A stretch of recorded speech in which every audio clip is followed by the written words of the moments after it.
Hello दोस्तों, कैसे हैं आप लोग। मैं श्री विकास, आपके मैथमेटिक्स टीचर, आपके अपने YouTube चैनल मगध क्लासेस में हार्दिक स्वागत है। आपको यह जानकर अपार हर्ष होगा कि आप इस चैनल के माध्यम से शिक्षक पात्रता परीक्षा सीटेट, स्टेट, बीटेट, पीजीटी, टीजीटी अन्य परीक्षाओं की संपूर्ण तैयारी कर सफलता प्राप्त कर सकते हैं। तो चलिए करते हैं आज का क्लास प्रारंभ। यहाँ पर हम लोग संबंधों के विभिन्न प्रकार को जानने वाले हैं। जैसा कि मैं आपको बता दूं कि संबंध के प्रकार है ना, टाइप्स ऑफ रिलेशन में आते हैं रिक्त संबंध, जिसको हम लोग कहते हैं इम्पटी रिलेशन। दूसरा है सार्वत्रिक संबंध, जिसे हम लोग यूनिवर्सल रिलेशन कहते हैं। तीसरा नंबर में तत्समक संबंध, जिसको आइडेंटिटी रिलेशन कहते हैं। चौथे नंबर पर है स्वतुल्य संबंध, जिसे हम लोग रिफ्लेक्सिव रिलेशन कहते हैं। पाँचवें नंबर पर है सममित संबंध, जिसको साइमेट्रिक रिलेशन कहा जाता है। छठा नंबर पे है आपका संक्रामक संबंध, जिसे हम लोग ट्रांजिटिव रिलेशन बोलेंगे। अगले नंबर 7वां नंबर पे है तुल्यता संबंध, जिसको इक्विवेलेंस रिलेशन बोलेंगे। तो इस तरह तो कई प्रकार के संबंध हैं और एक एक करके हम लोग सभी संबंधों के प्रकार से रूबरू होंगे। लेकिन उससे पहले हमें एक प्रश्न करना पड़ेगा। हम लोग एक प्रश्न कर लेंगे, उसके बाद इसी प्रश्न के अनुसार से हम समुच्चय संबंध के प्रकारों का वर्गीकरण करेंगे। तो चलिए हम देखते हैं इस क्वेश्चन को। क्वेश्चन हमसे कहता है कि यदि समुच्चय A equal to a set of member 1 2, तो A से A में कितने संबंध होंगे। चलिए, बहुत अच्छी बात। A से A में कितने संबंध होंगे ज्ञात करें। सभी संबंधों को ज्ञात भी करना है। तो सबसे पहले हम लोग देखेंगे कि क्वेश्चन में गिवन क्या है। तो क्वेश्चन में हमें गिवन है एक सेट दिया गया है A, जिसका अवयव 1 और 2 है। यहाँ पर आप देख सकते हैं कि number of set A equal to set A में कितने अवयव हैं, तो 2 अवयव हैं। हम लोग जानते हैं क्योंकि A से B में संबंधों की संख्या निकालने का एक फॉर्मूला होता है। क्या होता है? 2 का power number of A into number of B। तो इस तरह से देख सकते हैं कि 2 का पावर नंबर ऑफ। अब हम इन लोग को यहाँ पे देखना है कि हमें तो A से A में संबंधों की संख्या चाहिए कि A से A में कितने संबंध होंगे। यानी A के जगह भी A है और B के जगह पे भी A है। तो यहाँ 2 का पावर नंबर ऑफ A को रहेगा, है ना। और यहाँ पे नंबर ऑफ B के जगह पे भी हम लोग क्या लिखेंगे, यहाँ पर नंबर ऑफ B है ना, तो नंबर ऑफ B के जगह पे हम लोग क्या लिखेंगे, नंबर ऑफ A लिखेंगे, है ना। क्योंकि यहाँ A से B में संबंधों की संख्या पूछा जा रहा था और यहाँ A से A में पूछा जा रहा है। तो चलिए 2 का पावर नंबर ऑफ A कितना है, यानी A में कितने अवयव हैं, 2 अवयव हैं। नंबर ऑफ A में कितने अवयव हैं, 2 अवयव हैं। तो 2 का power 4, that means 2 into 2 into 2 into 2, 2 दूनी 4, 2 8 दूनी 16। कुल कितने संबंध निकलेंगे? A से A में संबंधों की संख्या कितनी होगी? तो A से A में संबंधों की संख्या 16 होगी। अब कहता है कि इन संबंधों को ज्ञात करो, इन संबंधों को ज्ञात कीजिए। तो चलिए, A से B में संबंध निकालना होता था तो A और B का कार्तीय गुणन करते थे। यहाँ पर A से A में संबंध निकालना है तो A और A का कार्तीय गुणन करेंगे। तो चलिए A और A का कार्तीय गुणन कर लेते हैं। A हमारा कितना है, तो सेट ऑफ मेंबर 1 2 और क्रॉस करना है A है ना, तो A की जगह फिर लिख देंगे कितना, 1 2। अब इन दोनों को क्रॉस कीजिए तो 1 के साथ कौन आएगा, 1 आएगा। 1 के साथ 1 आएगा। अगर 1 के साथ कौन आएगा, तो 1 के साथ अगर 2 आएगा। 1 के साथ और कोई आएगा, तो 1 के साथ कोई नहीं आएगा, तो अब 2 के साथ आएगा। 2 के साथ कौन आएगा, 2 के साथ 1 आएगा। और अगर 2 के साथ कौन आएगा, तो अगर 2 के साथ 2 आएगा। तो इस तरह से ए में 2 अवयव थे, बी में 2 अवयव थे, है ना, दोनों, तो 2 दूनी 4, 1 2 3 4 अवयव हो गए।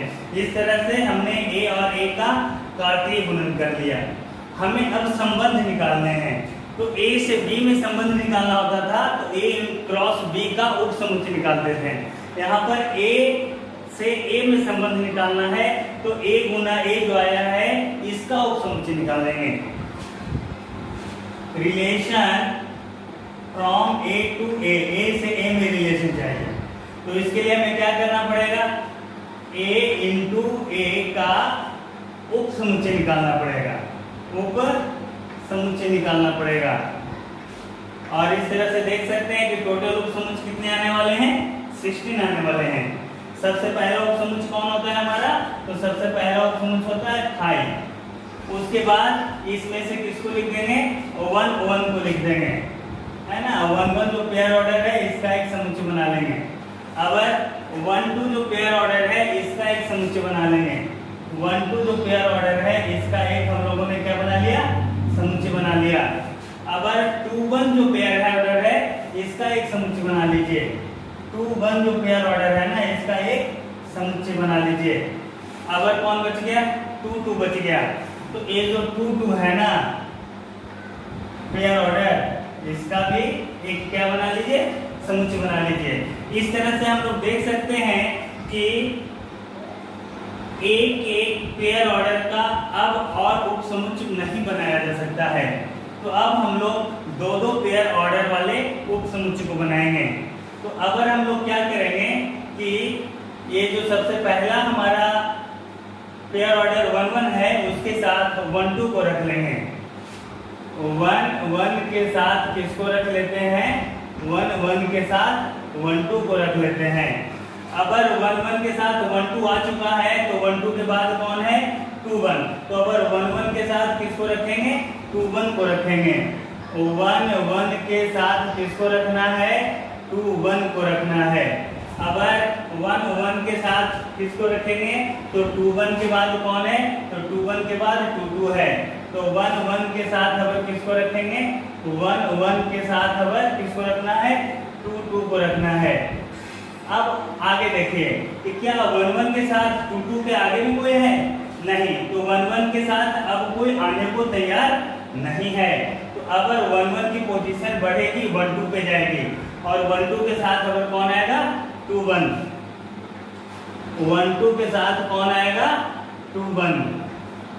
और 1 2 के साथ 2 1 आ चुका है, तो 2 1 के आगे कौन है, 2 2।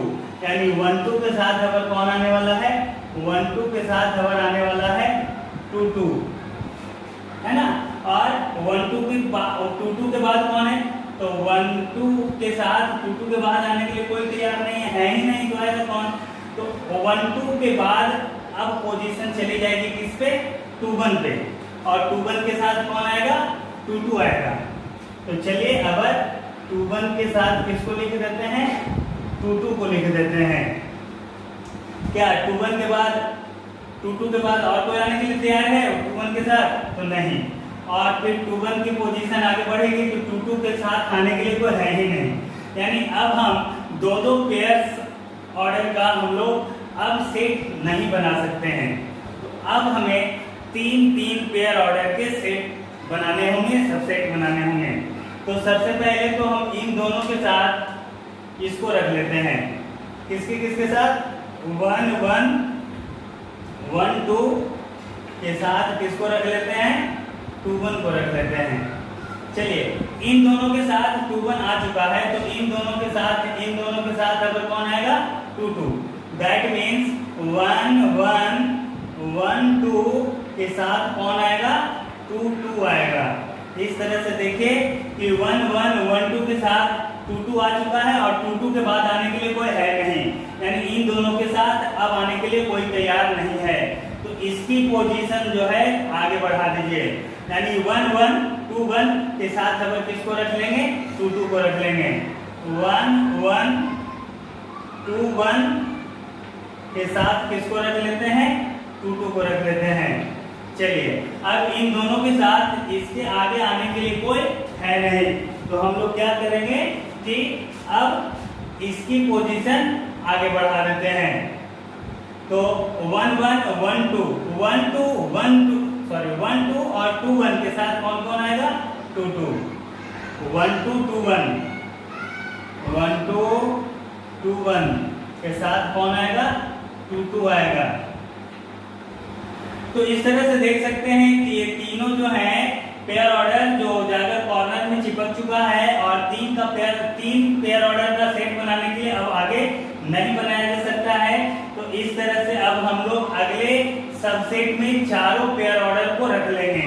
यानी अगर हम लोग 1 1 को भी रखेंगे, 1 2 को भी रखेंगे, 2 1 को भी रखेंगे और 2 2 को भी रखेंगे। इस तरह से आप देख सकते थे कि टोटल 16 रिलेशन निकलना चाहिए। तो हम लोग काउंट कर लेते हैं। ये R1 रिलेशन फर्स्ट रिलेशन है, ये R2 second relation, R3 third relation, R4 R5 fifth relation, R6 R7 R8 R9 R10 R11 R12 R13 R14 R15 R16। इस तरह से टोटल 16 रिलेशन निकलना चाहिए था और आपने यहाँ पर 16 रिलेशन निकाला। जरूरी नहीं है कि हमेशा 16 रिलेशन ही निकलेगा, ये डिपेंड करेगा number of A and number of B पर। कितने रिलेशन निकलेंगे वे समुच्चय के अवयवों पर निर्भर करेगा।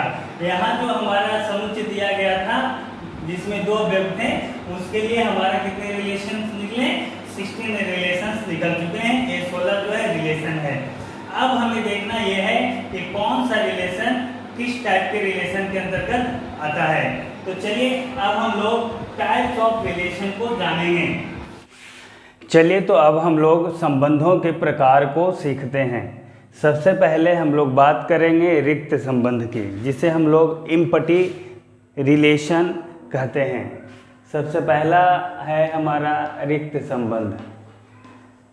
रिक्त संबंध जिसे हम लोग कहते हैं इम्पटी रिलेशन।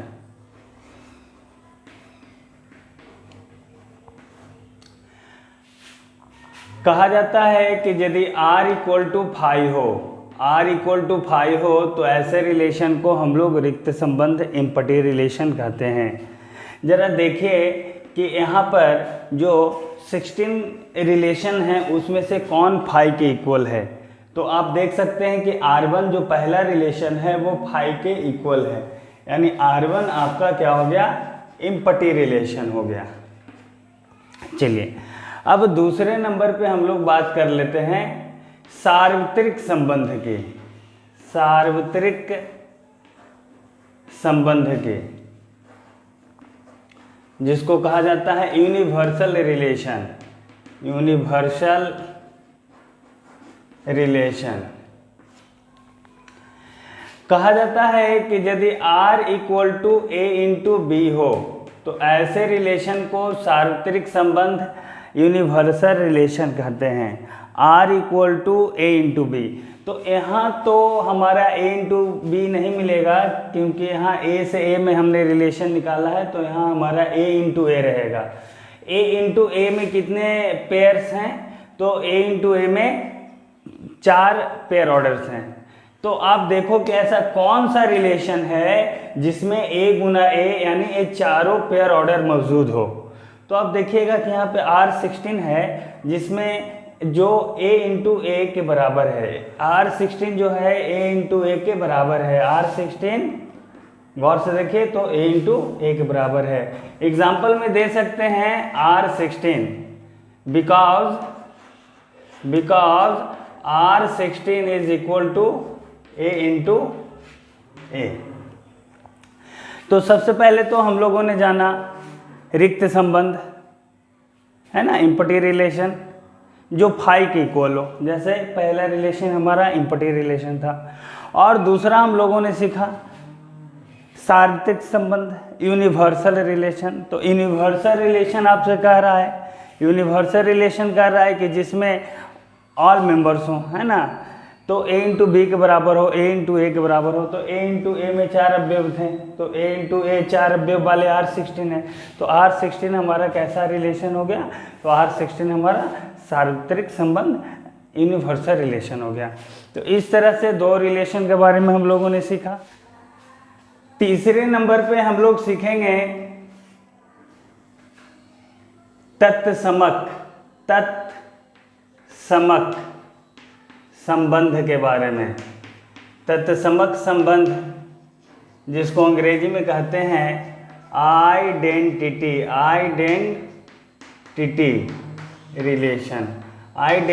रिलेशन।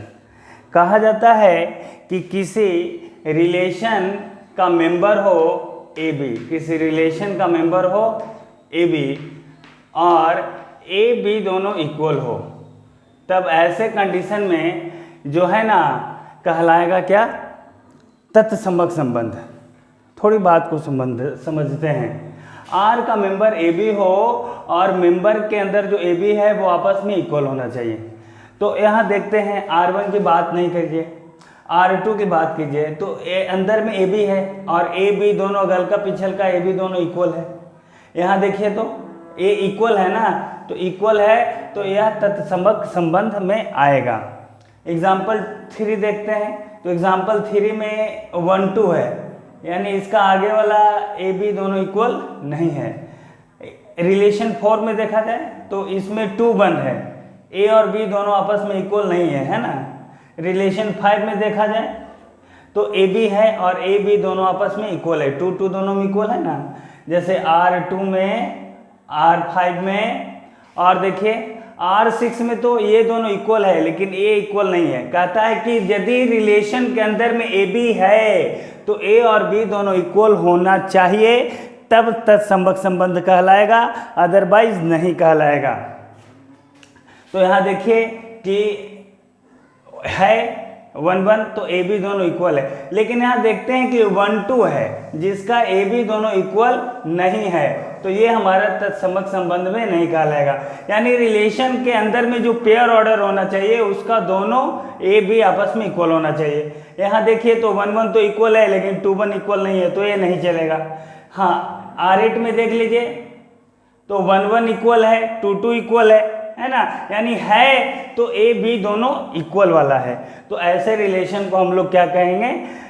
तत्समक संबंध कहेंगे। इसके बाद आप ढूंढिएगा तो आपको नहीं मिलेगा।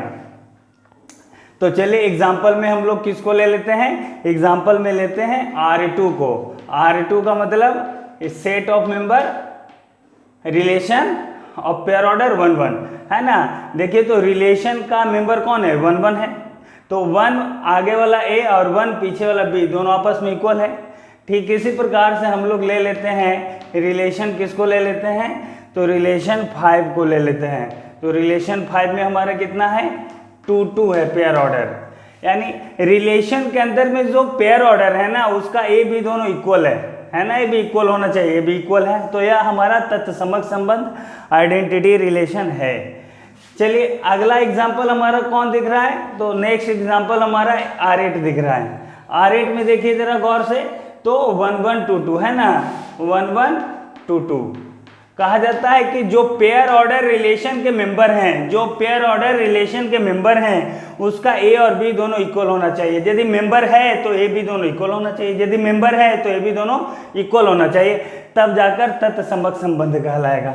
तत्समक संबंध के जैसा एक और संबंध है जिसका नाम है स्वतुल्य संबंध। स्वतुल्य संबंध जिसको हम लोग कहते हैं रिफ्लेक्सिव रिलेशन। रिफ्लेक्सिव रिलेशन, मैं आपको बता दूं कि स्वतुल्य संबंध और तत्समक संबंध दोनों देखने में एक जैसा थोड़ा लगता है लेकिन है नहीं। थोड़ी सी बात को समझिएगा। स्वतुल्य संबंध कहता है कि ए यदि ए का मेंबर है तो ए आर का मेंबर होना चाहिए, तब जाके हम स्वतुल्य संबंध कहलाएंगे, रिफ्लेक्सिव रिलेशन कहलाएंगे। बात को समझिएगा, ए का मेंबर यदि ए हो, यहाँ ए का मेंबर कौन है, ए का मेंबर 1 है और ए का मेंबर कौन है, 2 है। तो यदि 1 है तो 1 1 भी होना चाहिए और 2 है तो 2 2 भी होना चाहिए। ए में जो है उसका डबल वाला पेयर ऑर्डर होना चाहिए। 1 के लिए 1 1 होना चाहिए, 2 के लिए 2 2 होना चाहिए। इसके अलावा और कुछ हो तो भी कोई दिक्कत नहीं है, लेकिन 1 के लिए 1 होना चाहिए और 2 के लिए 2 होना चाहिए। लेकिन इसमें कहता था कि नहीं, ऐसा बात नहीं है, इसमें ए बी दोनों इक्वल होना चाहिए, ए बी दोनों अगल का पिछल का इक्वल होना चाहिए। और इसमें कहता है कि 1 है तो 1 1 होना चाहिए और 2 है तो 2 2 होना चाहिए और 1 2 दोनों है तो 1 1 2 2 दोनों होना चाहिए। तो यहाँ 1 1 तो है, R2 में 1 1 तो है लेकिन 2 2 नहीं है, तो यह समतुल्य रिलेशन में नहीं आएगा। 1 1 भी होना, 1 है तो 1 1 भी होना चाहिए, 2 है तो 2 2 भी होना चाहिए, 3 रहता तो 3 3 भी होता। तो चलिए 1 1 2 2, तो अब हम लोग देखेंगे R3 नहीं, R4 नहीं, R5 में देख लीजिए तो R5 में 2 2 तो है लेकिन 1 1 नहीं है, तो यह भी स्वतुल्य संबंध में नहीं आएगा। हम लोग देख लेते हैं R6 देख लेते हैं, 1 1 तो है लेकिन 2 2 नहीं है, नहीं चलेगा। R7 नहीं चलेगा। R8 देख लीजिए, हाँ R8 चलेगा क्योंकि इसमें 1 1 भी है और 2 2 भी है। तो एग्जाम्पल में कौन चलेगा, एग्जाम्पल में चलेगा R8 चलेगा, है ना, क्योंकि R8 में आपका 1 1 भी है और 2 2 भी है। इसके अलावा देखिए जिसमें 1 1 भी हो और 2 2 भी हो, तो R9 नहीं चलेगा। R10 में 2 2 तो है लेकिन 1 1 नहीं है तो नहीं चलेगा। R11 नहीं चलेगा, 2 2 तो है लेकिन 1 1 नहीं है, नहीं चलेगा। R12 देख लीजिए, R12 में 1 1 तो है लेकिन 2 2 है क्या, कहीं पे 2 2 नहीं है, तो यह भी आपका नहीं चलेगा। R13 देख लीजिए, तो R13 में 1 1 भी है और 2 2 भी है, तो ये आपका चलेगा क्योंकि, है ना, कौन चलेगा, R13 चलेगा। R13 आपका चलेगा क्योंकि 1 के लिए 1 1 भी है और 2 के लिए 2 2 भी है। R14 देखिए नहीं चलेगा। R15 देख लीजिए, R14 चलेगा क्या, R14 चलेगा, हाँ R14 चलेगा। R14 देख लीजिए, R14 देख लीजिए, R14 चलेगा। R14 में क्या है आपका, 1 1 है, 2 1 है और 2 2 है ना। 1 के लिए 1 1 है और 2 के लिए 2 2 है तो चलेगा। R16 देख लो, R15 नहीं चलेगा और 2 2 तो है लेकिन 1 1 नहीं है, 16 में चलेगा क्योंकि 16 में 1 1 भी है और 2 2 भी है। R16 एग्जाम्पल में चलेगा क्योंकि इसमें 1 1 1 2 2 1 और 2 2 है ना, तो 1 1 भी होना चाहिए और 2 2 भी होना चाहिए, तब जाकर स्वतुल्य संबंध कहलाएगा। आप लोगों ने तत्समक संबंध और स्वतुल्य संबंध को समझ रहे होंगे। तो तत्समक संबंध कहता है कि ए और बी हमारा इक्वल होना चाहिए और हमको कोई मतलब नहीं है, यानी मैं रिलेशन तत्समक कहलाऊंगा, आइडेंटिटी रिलेशन कहलाऊंगा यदि मेरे पेयर ऑर्डर के दोनों जो पेयर है ना आपस में इक्वल होना चाहिए। जैसे तत्समक संबंध में 1 1 दोनों इक्वल है, चलेगा। 2 2 दोनों इक्वल है तो चलेगा। और है तो दोनों इक्वल वाला है तो दोनों इक्वल वाला है तो चलेगा, ठीक है। लेकिन स्वतुल्य ऐसी बात नहीं कहता है। स्वतुल्य कहता है कि यदि सेट ए की रिलेशन की बात की जा रही है तो सेट ए में जो जो मेंबर हैं उनके डबल वाला पेयर ऑर्डर मेरा होना चाहिए। जैसे सेट ए की बात हो रही है तो सेट ए में 1 और 2 दोनों है, तो 1 के लिए 1 1 भी होना चाहिए और 2 2 भी होना चाहिए, दोनों होना चाहिए। दोनों में से एक है तो नहीं चलेगा, दोनों होना चाहिए। हाँ, दोनों के अलावा कुछ और हो सकता है, कोई दिक्कत वाली बात नहीं है, लेकिन इसमें इक्वल के अलावा वाला कोई और नहीं होना चाहिए था। इसमें हो सकता है 1 1 होना चाहिए, 2 2 होना चाहिए, इसके अलावा और कुछ रहे, कोई दिक्कत वाली बात नहीं है। तो देखिए एग्जाम्पल R8 में 1 1 था, 2 2 था, चला। एग्जाम्पल 13 में देखो, एग्जाम्पल 13 में देखो तो 1 1 था और 2 2 था, इसके अलावा और कुछ रहे, कोई दिक्कत वाली बात नहीं है, 13 चला। 14 देख लो, तो एग्जाम्पल 14 में 1 1 है, 2 2 है, यानी पेयर ऑर्डर 1 1 2 2 वाले हैं, तो ये भी चला। इसके अलावा और कोई रहे, कोई दिक्कत वाली बात नहीं है। और 16 देख लो, तो इसमें भी 1 1 है, 2 2 है, तो 1 1 2 2 जिसमें है सो तुल्य, और ए भी दोनों इक्वल है तो तत्समक। चलिए 1 में हम लोगों ने इम्पटी रिलेशन के बारे में सीखा, 2 में हम लोगों ने यूनिवर्सल रिलेशन के बारे में सीखा, 3 में हम लोगों ने आइडेंटिटी रिलेशन, और 4 में हम लोगों ने स्वतुल्य संबंध रिफ्लेक्सिव रिलेशन के बारे में सीखा। 5वां नंबर में हम लोग साइमेट्रिक रिलेशन सममित संबंध के बारे में सीखने वाले हैं। चलिए नेक्स्ट है 5 नंबर, है ना। 5 नंबर में हम लोग सीखने वाले हैं सममित संबंध। सममित संबंध के बारे में हम लोग सीखेंगे, जिसको अंग्रेजी में कहते हैं साइमेट्रिक रिलेशन, है ना। साइमेट्रिक रिलेशन क्या है? सममित संबंध, साइमेट्रिक रिलेशन, इसे हम लोग समझते हैं। कहा जाता है कि यदि ए बी आर का मेंबर है, और यदि ऐसा है तो इसके लिए इसके उल्टा वाला बी आर का मेंबर होना चाहिए, तब जाकर यह संबंध जो है सममित कहलाएगा। यानी ए बी है आर का रिलेशन, तो इसका अपोजिट बी ए भी आर का रिलेशन होना चाहिए। यानी है तो उसका इन्वर्स, है ना, अपोजिट वाला भी होना चाहिए। जैसे देखिए R1 की बात छोड़ दीजिए, R2 देखिए, तो R2 में कौन है? 1 1 है ना। तो इस 1 1 को उलट के देखिए तो क्या रहेगा? 1 1 रहेगा ना। तो एग्जाम्पल में चलेगा, क्योंकि R1 चलेगा, क्योंकि R1 में देखिए तो 1 1 है 1 1, तो इसको उल्टा करेंगे तो क्या रहेगा? 1 1 रहेगा। यानी ए बी है तो उसका उल्टा वाला भी है, यानी 1 1 है तो उसका उल्टा वाला भी 1 1 ही होगा जो इसमें है ना। R2 नहीं चलेगा, R3 नहीं चलेगा, सॉरी R3 नहीं चलेगा। क्यों? R2 है, ये R2 है, R1 तो 5 है, 5 नहीं चला, R2 चला।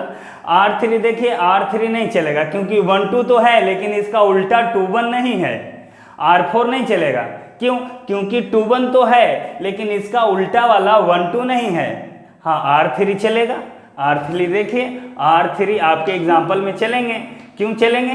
क्योंकि इसमें 2 2 है, यानी 2 2 है ना, तो इसको उल्टा करेंगे तो क्या रहेगा? 2 2 रहेगा। जैसे ए बी को उल्टा किया तो बी ए हो गया, तो उसी प्रकार से 2 2 को उल्टा करेंगे तो 2 2 होगा।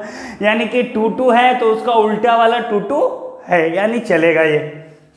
R6 को देखिए, तो R6 में 1 1 का उल्टा तो 1 1 है, लेकिन 1 2 का उल्टा वाला 2 1 नहीं है, नहीं चलेगा। है तो उसका उल्टा वाला भी होना चाहिए। जैसे 1 1 है तो इसका उल्टा 1 1 है, लेकिन 2 1 का उल्टा वाला 1 2 नहीं है। 1 1 का उल्टा 1 1 मिल जाएगा, 2 2 का उल्टा 2 2 मिल जाएगा, यानी R8 चलेगा। R8 देखिए, R8 जो है, जो 1 1 है और 2 2 है। 1 1 है तो इसका उल्टा क्या होगा? 1 1 होगा, जो कि इसमें है। 2 2 है तो इसका उल्टा कौन होगा? 2 2 होगा, जो इसमें है। R8 के बाद हम लोग देख लेते हैं कौन सा?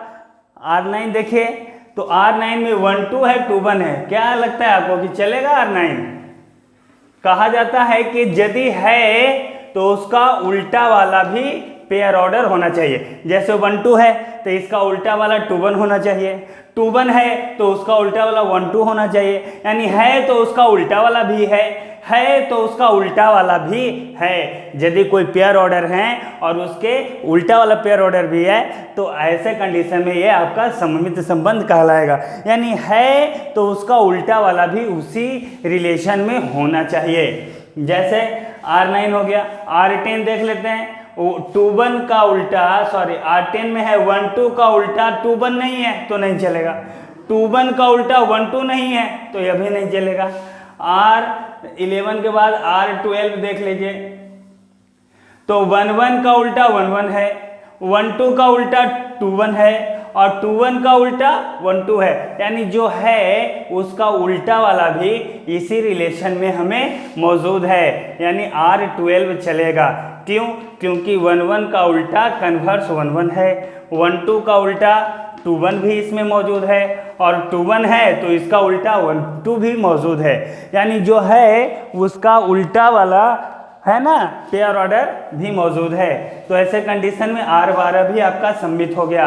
R13 देख लो, तो 1 1 का उल्टा तो 1 1 है, 1 2 का उल्टा 2 1 नहीं है, इसलिए सम्मित नहीं कहलाएगा। R13 देख लेते हैं, तो यहाँ पे 2 1 का उल्टा 1 2 नहीं दिख रहा होगा, यानी ए को भी ऐसा नहीं दिखा तो वह सम्मित नहीं कहलाएगा। R15 देख लीजिए, तो 1 2 का उल्टा 2 1 है, 2 1 है तो उसका उल्टा 1 2 है, 2 2 है तो 2 2 का तो उल्टा खुद 2 2 रहेगा, यानी इस तरह से आप देख सकते हैं। तो R15 जो है 1 2 2 1 और 2 2 ये आपका रिलेशन हो गया। कैसा रिलेशन हो गया? सममित, क्योंकि 1 2 है तो इसका उल्टा वाला 2 1 है, 2 1 है तो इसका उल्टा वाला 1 2 है, 2 2 का तो खुद उल्टा 2 2 खुद होता है। R16 देख लेते हैं हम लोग। R16, तो R16 में देख लो, 1 1 है तो इसका उल्टा खुद 1 1 होगा, 1 2 का उल्टा 2 1 होगा जो कि R16 में है, 2 1 है तो उसका उल्टा 1 2 होगा जो R16 में है, 2 2 का उल्टा तो खुद 2 2 होगा, है ना। तो इस तरह से आपने देखा सममित संबंध के बारे में जाना। सममित संबंध कहता है कि यदि है तो उसका उल्टा वाला पेयर ऑर्डर भी उसमें मौजूद होना चाहिए उसी रिलेशन में, तब जाकर वह रिलेशन सममित संबंध कहलाएगा, साइमेट्रिक रिलेशन कहलाएगा। तो चलिए अब हम लोग अगले संबंध की चर्चा करेंगे, और अगला संबंध है हमारा संक्रामक संबंध, ट्रांजिटिव रिलेशन। तो चलिए देखते हैं क्या है हमारा संक्रामक संबंध। यहाँ पे संक्रामक संबंध हमारा 6ठा नंबर पे आने वाला है। ये है हमारा संक्रामक संबंध। संक्रामक संबंध, थोड़ी सी हम लोग संक्रामक संबंध के बारे में समझेंगे, जिसको अंग्रेजी में कहते हैं ट्रांजिटिव रिलेशन बोलते हैं। तो ट्रांजिटिव रिलेशन को थोड़ी सी हम लोग समझने की कोशिश करेंगे। संक्रामक संबंध कहता है कि यदि ए बी और बी सी किसी समुच्चय ए का, किसी रिलेशन आर का मेंबर हो, किसी रिलेशन आर का मेंबर हो, और इसके लिए उस रिलेशन में एसी भी मौजूद हो, तब ऐसे कंडीशन में जो रिलेशन है वह संक्रामक कहलाने वाला है। थोड़ी बात को समझिएगा कि ए बी और बी सी, देखिए तो इन दोनों पेयर ऑर्डर का मिडिल वाला टर्म मैच कर रहा है, तो फर्स्ट वाले टर्म और लास्ट वाले टर्म ए सी है ना, तो ए सी भी आर में होना चाहिए। यदि कहने का मतलब है कि बीच वाला मैच कर गया तो फर्स्ट और लास्ट वाला से जो पेयर ऑर्डर बनता है वो भी रिलेशन में मौजूद होना चाहिए। चलिए हम लोग समझते हैं, हम लोग लास्ट से समझने की कोशिश करते हैं। कहने का मतलब है कि बीच वाला मैच कर गया, देखिए तो इसका बीच वाला मैच नहीं कर गया है ना, इसका लास्ट, इसका सेकंड और इसका फर्स्ट मैच कर गया, तो इसके फर्स्ट और इसके सेकंड से जो पेयर ऑर्डर बनता है 1 और 2 का, जो इसमें है कि नहीं 1 2 है, तो यह हमारा संक्रामक संबंध कहलाएगा। ऐसा एक भी हो गया तो कहलाएगा। चलिए हम लोग यहाँ पे फिर देखते हैं, यहाँ पे देखिए बीच वाला मैच कर गया, तो आगे वाला और पीछे वाला से क्या बना, तो आगे वाला और पीछे वाला से 1 1 बना, तो देखिए 1 1 वाला इसमें है कि नहीं है, तो आगे वाला और पीछे वाला से जो बनेगा ना, यदि वो रिलेशन में मौजूद रहेगा ना, तब जाकर वह रिलेशन क्या कहलाएगा, संक्रामक कहलाएगा। ठीक है, चलिए तो रिलेशन एग्जाम्पल में क्या होगा हमारा, एग्जाम्पल में हमारा R16 चलने वाला है। ठीक है, R16 क्यों चला, 1 1 है, 1 2 है, 2 1 है, 2 2 है। R16 इसलिए चला क्योंकि बीच वाला मैच कर गया, तो फर्स्ट और लास्ट से 1 2 दिखता है, तो 1 2 वाला इसमें है। यदि बीच वाला मैच कर गया तो फर्स्ट और लास्ट से 1 1 बनता है, तो 1 1 वाला इसमें है, यानी कि बीच वाला मैच करने पर फर्स्ट वाले और लास्ट वाले से जो इस तरह से सेट होता है ना, बीच वाला मैच कर गया तो AC भी मौजूद होना चाहिए रिलेशन में, तब जाकर संक्रामक कहलाएगा, है ना। जैसे 1 मैच कर गया तो आगे वाला और पीछे वाला से 1-2 बनता है, तो 1-2 वाला पेयर ऑर्डर इसमें है तो यह संक्रामक कहलाएगा। ऐसा एक भी है तो यह संक्रामक कहलाएगा। चलिए ठीक है, अब हम लोग नेक्स्ट एग्जाम्पल 15 की ओर चलते हैं। तो देखिए बीच वाला 2-2 तो मैच कर गया, लेकिन आगे वाला 1 और पीछे वाला 1 से 1-1 बनता है जो कि इसमें नहीं है, तो यह संक्रामक नहीं कहलाएगा। चलिए इसमें बीच वाला मैच नहीं किया तो इसकी बात छोड़ दीजिए। इसमें देखिए बीच वाला मैच कर गया तो आगे और पीछे वाला 1-2 बनता है, तो 1-2 वाला इसमें है, यानी R13 जो है हमारा चलेगा। एग्जाम्पल में R13 हमारा चलेगा। R13 में क्या क्या है, 1-1 है, और कौन कौन है, 1-2 है, और कौन है, 2-2 है। चलिए तो बीच वाला मैच कर गया तो आगे पीछे वाला से 1-2 बनता है और 1-2 वाला इसमें है, यानी संक्रामक ये कहलाएगा। R12 की बात कर लेते हैं। तो बीच वाला मैच कर गया तो अगल का पिछल का से 1-2 बनता है, जो 1-2 वाला इसमें है यानी ये चलेगा, यानी एग्जाम्पल में R12 भी हमारा चलेगा। ठीक है, 1-1, 1-2 और 2-1, क्योंकि बीच वाला मैच कर गया तो आगे पीछे से 1-2 बनता है और 1-2 वाला पेयर ऑर्डर इसमें है। चलिए देखिए बीच वाला मैच कर गया तो इन दोनों को देखिए, इन दोनों को, तो इन दोनों का बीच में मैच कर गया तो आगे पीछे से 1-1 बनता है और 1-1 वाला पेयर ऑर्डर इसमें है, यानी संक्रामक यह कहलाएगा। अब इसके बाद हम लोग देखते हैं R11 को देखते हैं, है ना।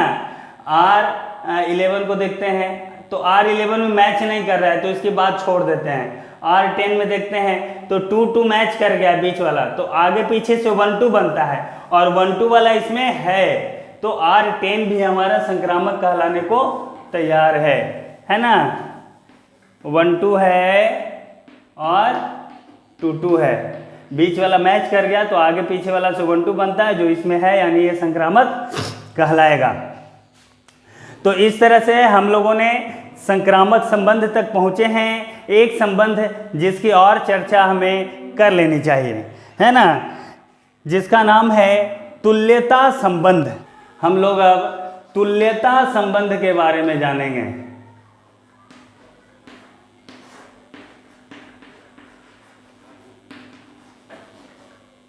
जिसको कहा जाता है इक्विवेलेंस रिलेशन। इक्विवेलेंस रिलेशन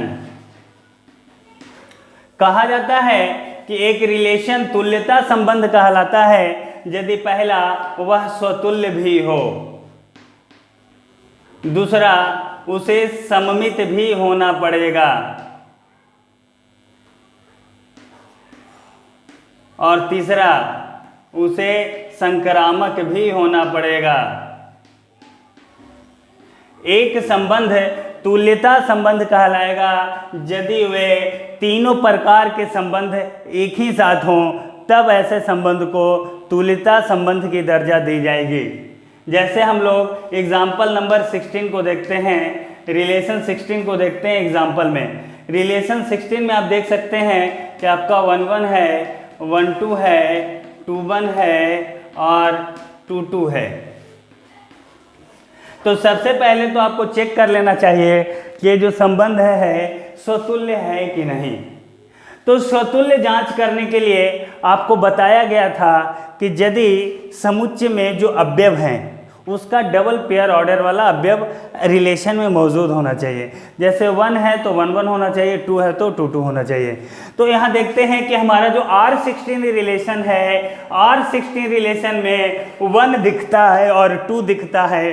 1 और 2 के अलावा 3 भी दिखता है क्या? नहीं दिखता है। तो 1 दिखता है और 2 दिखता है, तो 1 के लिए 1-1 भी दिख रहा है और 2 के लिए 2-2 भी दिख रहा है। तो ऐसे कंडीशन में यह जो संबंध है स्वतुल्य है। अब दूसरी बात करते हैं हम लोग सममित की। तो सममित के विषय में आप जानते हैं कि जो पेयर ऑर्डर है, ठीक उसका उल्टा वाला पेयर ऑर्डर भी उसी समुच्चय उसी रिलेशन में मौजूद हो तब यह सममित कहलाएगा। यानी है तो उसका उल्टा वाला भी होना चाहिए। चलिए 1 है तो 1 का उल्टा कीजिए, तो 1 का उल्टा कीजिएगा तो पीछे वाला 1 आगे, आगे वाला 1 पीछे, अरे 1 1 ही रहेगा ना। तो 1 1 का उल्टा 1 1 होगा, जो कि है 1 2 है। तो 1 2 है तो देख लीजिए ना, 1 2 का उल्टा 2 1 भी है ही, और 2 1 है तो उसका उल्टा 1 2 है, और 2 2 का उल्टा करेंगे तो 2 2 ही रहेगा, 2 2 खुद का उल्टा है। यानी जो है उसका उल्टा वाला भी इसी संबंध में मौजूद है, तब ऐसे संबंध को हम लोग सममित संबंध कहेंगे। यानी R16 जो हमारा रिलेशन है, जो सतुल तो था ही, सममित भी है। अब संक्रामक भी होना चाहिए। संक्रामक के लिए हम लोगों ने जाना कि बीच वाला मैच कर गया, यानी एक पेयर ऑर्डर का सेकंड और सेकंड का फर्स्ट दोनों सेम है, तो फर्स्ट का फर्स्ट और सेकंड का सेकंड वाला भी होना चाहिए। जैसे इसका सेकंड और इसका फर्स्ट दोनों सेम है, तो इसके फर्स्ट वाला 1 और इसके सेकंड वाला से 2 1 2 बनता है, तो 1 2 वाला भी इस रिलेशन में मौजूद है, तब ऐसे कंडीशन में यह जो संबंध है संक्रामक कहलाता है। तो इस तरह से आप देख सकते हैं कि R16 जो रिलेशन है सतुल भी है, सममित भी है और संक्रामक भी है। तीनों संबंध होने के कारण यह संबंध को हम लोग तुल्यता संबंध भी कह सकते हैं। तो R16 तुल्यता संबंध भी कहा जाएगा। तो आज के इस वीडियो में इतना ही। हम आपसे फिर मिलते हैं अगले वीडियो में। सतर्क रहिए, सावधान रहिए, सुरक्षित रहिए। यदि आप चैनल पर नए हैं तो लाइक कीजिए, सब्सक्राइब कीजिए, और हाँ, लेटेस्ट क्लास का नोटिफिकेशन प्राप्त करने के लिए घंटे को दबाना ना भूलें। क्लास अच्छा लगे तो दोस्तों के बीच अवश्य शेयर करें। आगे की क्लास करने के लिए चैनल के साथ जुड़े रहें। धन्यवाद।